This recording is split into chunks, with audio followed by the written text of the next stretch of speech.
Susan Napier ha planteado que el anime puede funcionar como una forma de explorar problemas sociales y culturales, no solo como entretenimiento visual. Y eso se nota mucho aquí. Estas obras no solo muestran robots, hackers, idols, cuerpos artificiales o ciudades futuristas, nos muestran una época tratando de entender su propio miedo.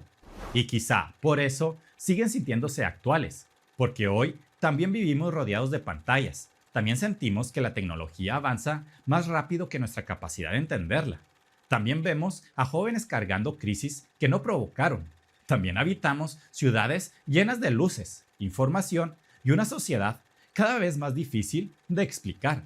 Tal vez el anime de los 90 no predijo exactamente nuestro futuro, pero sí entendió algo antes que muchos, que el futuro podía llegar lleno de máquinas, redes y ciudades brillantes, y aún así sentirse profundamente vacío.